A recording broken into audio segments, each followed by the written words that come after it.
করছি আজকের গল্প হেমেন্দ্র কুমার রায়ের লেখা আগন্তুক। আমাদের গ্রামখানি অনেকটা উপদ্বীপের মতো। তার পূর্ব ও উত্তর দিক দিয়ে একটা নদী প্রবাহিত হয়ে পশ্চিম দিকে আর একটি বড় নদীর ভেতর গিয়ে পড়েছে। পৃথিবীর মাটির সঙ্গে আমাদের গ্রামের অবিচ্ছিন্ন যোগ আছে কেবল দক্ষিণ দিকে, কিন্তু সে যোগটুকু না থাকলেও আমরা হয়তো দুঃখিত হতুম না। আমাদের গ্রামের উত্তর প্রান্তে নদীর কিনারায় যে শ্মশান আছে, এ অঞ্চলে তার চেয়ে বড় শ্মশান আর নেই, এবং সেই শ্মশানে শবদাহ করবার জন্যে দূর থেকেও লোক আসে ওই দক্ষিণ দিক দিয়েই। এখানে যে শ্মশানেশ্বর মহাদেব বিরাজ করছেন, তিনি নাকি অত্যন্ত জাগ্রত দেবতা। যদিও তিনি যে নিদ্রাগত না হয়ে অহরহই জাগ্রত হয়ে আছেন এমন কোনো প্রমাণই আমরা পাইনি, কিন্তু অধিকাংশ লোক আছেন এখনও সেই কথাই বিশ্বাস করেন। অতএব দেবতার মহিমায় এখানকার শ্মশানটি পরিণত হয়েছে মহাশ্মশানে। সব যাত্রীদের অস্বাভাবিক ও তীক্ষ্ণ কণ্ঠ থেকে ঘন ঘন হরিবোল ধ্বনি উঠে আমাদের গ্রামের আকাশ বাতাসকে মুখরিত করে তোলে যখন তখন। দিনের বেলায় সেই শোরগোল কোনো রকমে সহ্য করা যায়, কিন্তু নিস্তব্ধ গভীর রাত্রের সে চিৎকার অমানসিক হয়ে চতুর্দিকে সৃষ্টি করে কেমন একটা অসহনীয় অপার্থিব ভাব। ঘুমন্ত শিশুরা পর্যন্ত ভয় পেয়ে জেগে কুকিয়ে কেঁদে ওঠে। গ্রামখানি পুরোপুরি দ্বীপ হলে এইসব ঝঞ্ঝাট পোয়াতে হতো না। পল্লীগ্রামের মহাশ্মশানের ভয়াবহতা বীভৎসতা কলকাতার বাসিন্দারা ধারণায়ও আনতে পারবেন না। কলকাতার শ্মশানগুলোকে তো বাহির থেকে দেখায় শৌখিন মানুষদের বসত বাড়ির মতো, এমনকি সেখানে অমাবস্যা রাত্রির অন্ধকার ঘুচিয়ে দেয় বহু ইলেকট্রিকের বাতি। কিন্তু পল্লীগ্রামের মহাশ্মশান বড় ভয়ানক ঠাই। নিঝুম রাতে সেখানে পদার্পণ করলে সর্বাঙ্গে জাগ্রত হবে বিভীষিকার রোমাঞ্চ। হলুদ বরণ চাঁদের পাণ্ডু আলো চারিদিকে প্রকাশ করে অস্পষ্টতার রহস্য, এবং তারই সঙ্গে দুটো একটা হেরিকেন লণ্ঠন টিমটিম করে জ্বলেও স্পষ্ট করে দেখতে পারে না কোনো কিছুই। বাতাসে বাতাসে জেগে ওঠে মরন্ত রোগীর নাভিশ্বাস, আর তাই শুনে চারিদিক থেকে কালো কালো দানবের মতো মস্ত গাছপালাগুলো শিউরে কেঁদে ওঠে। থেকে থেকে ভেসে আসে সেই আওয়াজ। গাছের ডালে সামান্য পাখির ডাকও তখন প্রেতের হুঙ্কার। এমনকি নিতান্ত শ্মশান যাত্রীরাও চলে বেড়ায় অপচ্ছায়ার মতো। অন্ধকারে চিতার আগুন লকলক করে ওঠে পিশাচের রক্ত জিহ্বার মতো। এছাড়া দূরে আনাচে কানাচে যা কিছু চোখে পড়ে সব ছায়া ছায়ার মতো। সেখানে হয়তো আধপোড়া দেহের অংশবিশেষ নিয়ে মারামারি টানাটানি ছেঁড়াছেড়ি করছে শৃগাল কুকুরের দল। ভেসে আসা তাদের চিৎকারে কেঁপে ওঠে বুক। তার উপরে আরও দূরে যেখানে যেতে নারাজ হয় মানুষের দৃষ্টি, মনে সন্দেহ জাগে, সেখানেও ছায়ার মতো কারা যেন চলাফেরা করে বেড়াচ্ছে। পার্থিব জগতে ঠাঁই না থাকলেও তারা পৃথিবীর মাটি ত্যাগ করতে রাজি নয়। কখনো অন্ধকার আকাশে ডানা মেলে রক্তচোষা ভ্যাম্পায়ারের মতো উড়ে বেড়ায় বাদুড়ের দল। মনে হয় এখনই হয়তো ঝাঁপিয়ে পড়বে গলার ওপর। অভিধানে শ্মশানের আর এক নাম তাই প্রেতভূমি।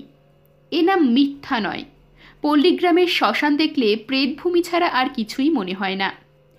এমনই এক শ্মশান থেকে প্রায় সিকি মাইল দূরে আমরা বাস করি। আমাদের বাড়ি হচ্ছে গ্রামের শেষ বাড়ি। তারপর একটা মাঠ আর ছোট জঙ্গল, তারপরেই নদীর ধারে শ্মশান। কৃষ্ণপক্ষের কালো রাতের জন্য আসর ছেড়ে মিলিয়ে গেল সন্ধ্যার ঝাপসা আলো। সেদিন কি ভীষণ গুমোট। বাতাসের দম যেন একেবারে বন্ধ হয়ে গিয়েছে, নড়ছে না গাছের একটা পাতা পর্যন্ত। ঘরের ভেতরে টেকা দেয়। বাড়ির বাইরে রোয়াকে এসে বসলুম এবং হাত পা ছড়িয়ে ভালো করে বসতে না বসতেই শুনলুম বহু কণ্ঠের চিৎকার, বল হরি হরি বল। ঝিল্লিমুখর উত্তপ্ত অন্ধকার রাত্রে এই মৃত্যুধ্বনি মনের মধ্যে জাগিয়ে তুলল অশান্তি। একটু তফাতে আমার বাড়ির সামনে দিয়েই শ্মশানে যাবার রাস্তা, কিন্তু চারিদিকে এত অন্ধকার যে সব যাত্রীদের কারুকেই দেখতে পেলুম না। কেবল শোনা যেতে লাগলো সেই হরিনামের সেই শব্দময় বিভীষিকা। ক্রমে তা ক্ষীণতর হয়ে একেবারে থেমে গেল। বুঝলুম শ্মশানে পৌঁছেছে সব যাত্রীরা। সব যাত্রীদের কণ্ঠ মৌন হলো বটে, কিন্তু পল্লীগ্রামের রাত্রের কতকগুলি নিজস্ব ধ্বনি আছে। থেকে থেকে গাছের পাতাদের ফিসফাস, হঠাৎ জেগে ওঠা পাখিদের ডানা ঝাড়া, গাছের তলায় শুকনো পাতাদের ভিতরে সরসর শব্দে তুলে হয়তো চলে যায় কোনো সাপ বা সরীসৃপ, হয়তো ডেকে ওঠে কর্কশ্বরে একটা কি দুটো তক্ষক, কিংবা শোনা যায় শৃগাল সভার স্বল্পস্থায়ী হট্টগোল। এবং এই সবের উপরেও সর্বক্ষণ জেগে থাকে ঝিঝি করে ঝিঝি পোকাদের একটানা আর্তনাদ।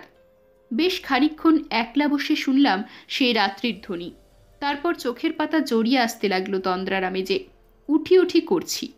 হঠাৎ যেন অন্ধকার ফুরেই একেবারে আমার সম্মুখে এসে দাঁড়ালো একটা সুদীর্ঘ ছায়ামূর্তি। এমন আচম্বিতে, এত নিঃশব্দে তার আবির্ভাব, চমকে না উঠে পারলুম না। শুধালুম, কে? অন্ধকারে মূর্তির চোখ দুটো চকচক করে উঠল। সে অত্যন্ত গম্ভীর ও শুষ্ক স্বরে বলল, ক্ষুধার্ত অতিথি। অতিথি? এই রাত্রে? ক্ষুধার্তের সময় অসময়ে নেই। কেবল ক্ষুধার্ত নই, আমি শীতার্ত। শীতে ঠকঠক করে কাঁপছি। আগে বাড়ির ভেতরে একটু আশ্রয় দিন, বাইরে আর দাঁড়াতে পারছি না।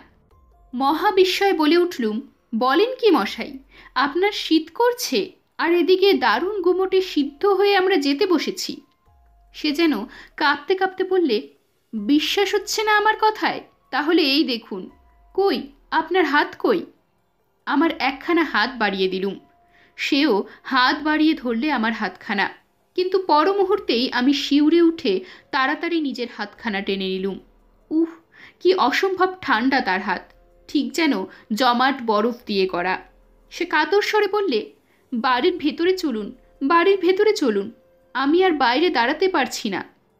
বাড়িতে ঢুকে ভেতর থেকে সদর দরজাটা বন্ধ করতে যাচ্ছি, হঠাৎ আকাশের এদিক থেকে ওদিক পর্যন্ত চিরে ফালা ফালা করে দিয়ে চোখ ধাঁধিয়ে জ্বলে উঠল একটি অতি দীর্ঘ বিদ্যুৎ শিখা। তারপরেই বজ্রের গর্জন। ইতিমধ্যে কখন যে অন্ধকার আকাশ ভরে পুঞ্জীভূত হয়ে উঠেছে মেঘের পর মেঘের দল, সেটা একেবারেই নজরে আসেনি। বোধহয় বৃষ্টি নামতে দেরি নেই। বৈঠকখানায় প্রবেশ করে টেবিল ল্যাম্পটা উস্কে দিলুম। তারপর কৌতূহলী দৃষ্টি ফেললুম সেই ক্ষুধার্ত অতিথির দিকে। অদ্ভুত, সবই অদ্ভুত। যেমন ঢ্যাঙা তেমনই রোগা তার দেহ, খালি গা, খালি পা, কোমরে জড়ানো একখানা নতুন কাপড়।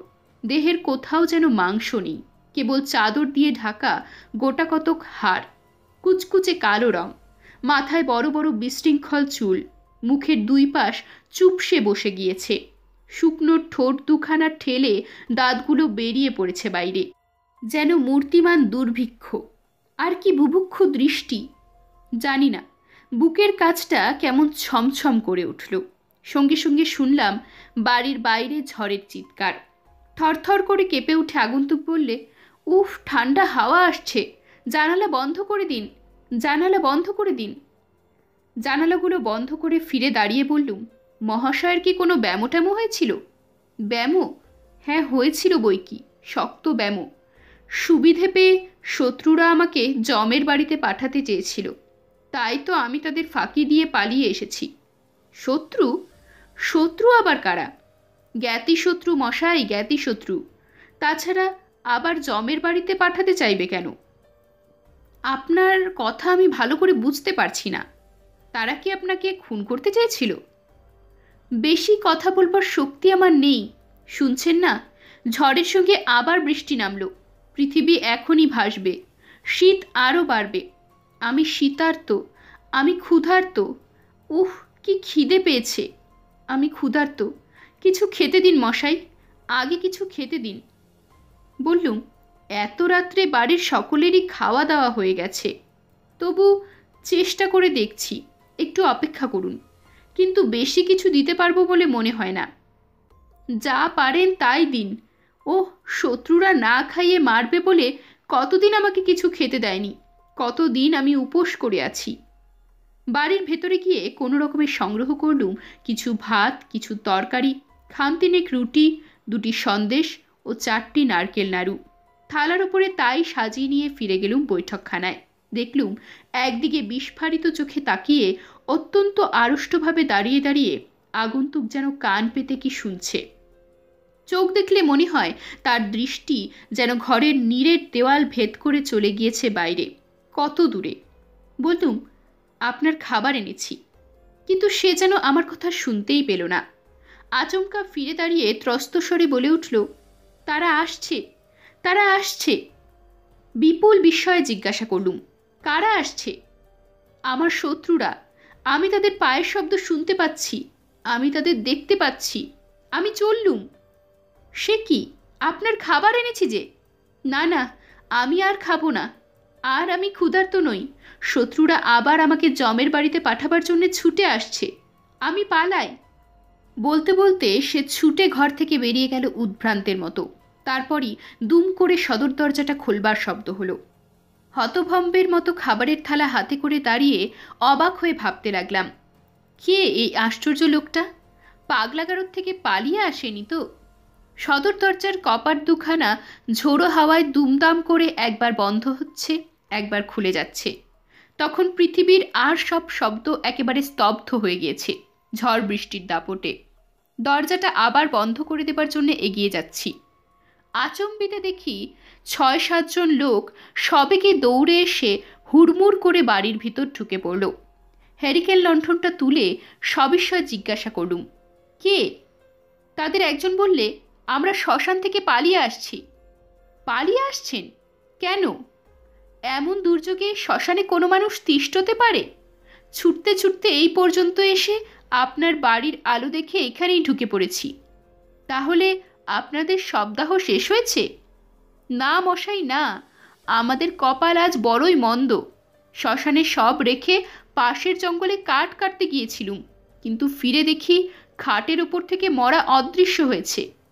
আশ্চর্য ব্যাপার মশাই, আজব কাণ্ড। এরকমই আরও সব গল্প পেতে চ্যানেলটিকে সাবস্ক্রাইব করে দেবেন। আর গল্পটি যদি ভালো লেগে থাকে তাহলে লাইক, শেয়ার আর কমেন্ট করে দেবেন।